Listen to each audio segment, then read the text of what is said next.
fit any assess anything, and your friend saying mechanic. Sana prophet kumichacha, my sister me YouTube no, baby I should be a change here floor, and I'm about too much GH. Share na prophet kumichacha, me so me share.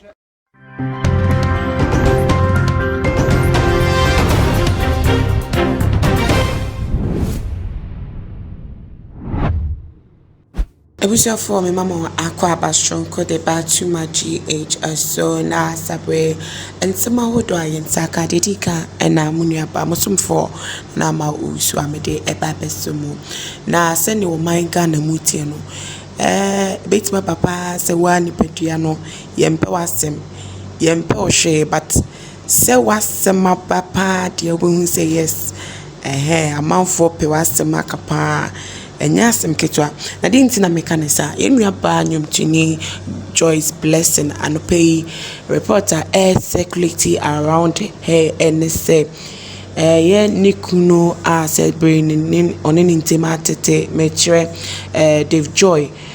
we release DNA test be a wire ewo enkola miensa ewo one Joyce blessing intim now according to allegations no DNA test results no eba out no enkola na wo mo edikan first tune enye nikunu Dave Joy emma na sen yensu yenim Ghana Dave Joy and na one Joyce blessing na worry for 10 years within those 10 years no na say enkola no wo mo ebe mu nti say the buyer DNA test results allegedly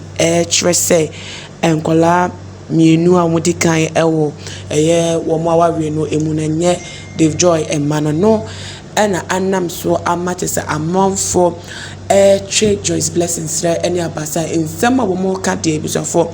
ajimu amasum yenkotie wo ba odi kan wo de allegations speculation betu dwa na ye ba the rich no so no my sign the pattern wo de asom Joyce blessing yese ne ma mienu enye okunuma on na se obi anem sa Joyce blessing mesi wo ye tutu ni ba wodi ni twem medical kan ama na nkrofo wo mo so na sene ebi kurati me frame threat me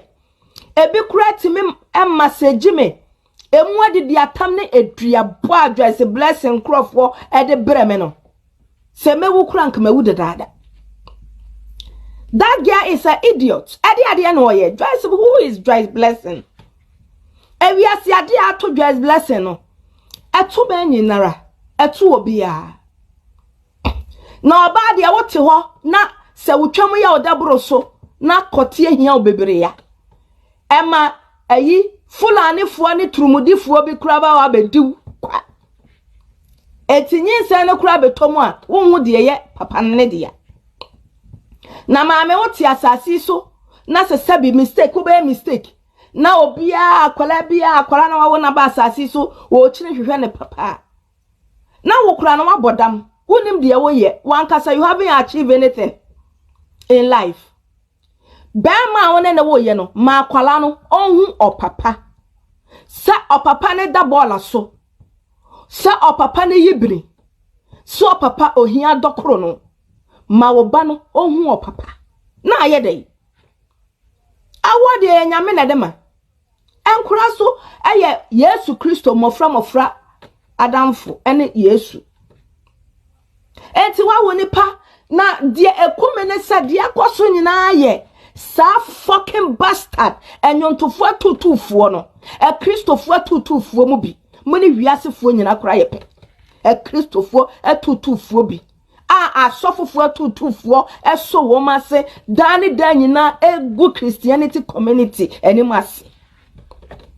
menu mienu ya de ye ho to sofo so edom tuni a wo hwa me wo ho to sofo so o ma sofo no odiwo ansa kwa no be mu wagina na aso dem kura so betonwom kura no one wo da yansa na anya wo po ebi kura na de na obedie no dade no na ehu ode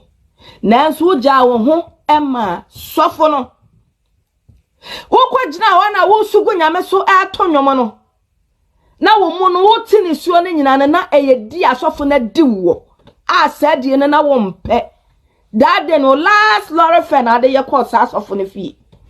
Ayebusiafo asɛm wɔ Ghana ha.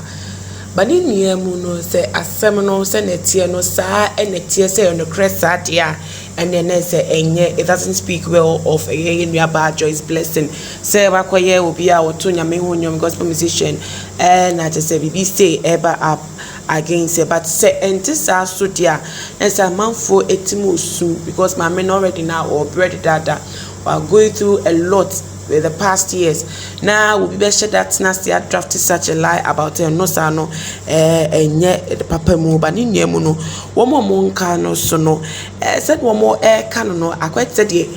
one more dear and from Tobia enu nipa dear sena yetie fitete no and from so bata ubia ho enti se wunua semba na wo beka no atwe ne sra ne abasa ka ne ya say so dia na won so no wa kasa wa cheke wo de se wo de na ewo ho a wo de sie na won kan no eyesin unia ne de no ana se wenya unua na won pe na cement no wo be say na enti ebusuafo allegations a yenya about Joyce blessings no na yakotie won nsem aba na wotie mu no aso so de na wo dwen efa wo no kristen wo mo ekeka na wo su se ebetimi abasa ana se uno in a different way. My own adventure our comment section or Nebiums no share video on all the social media platforms. Follow TumaGH or Instagram, Twitter so at TumaGH _ Facebook so TumaGH. Mosom for Munia Banana Ama Uswa Minam Den Semi Besomo. Yame Aduma Besign 80 Shabby Macramo. Fit any as anything, and your friends say mechanic. Sana prophet kumichacha my sister me YouTube no baby a me hwe bia ma change afro and maba too much GH shit na prophet kumichacha me so me hwe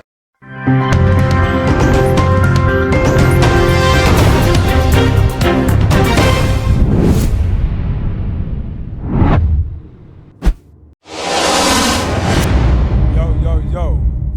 too much GH nie Ghana for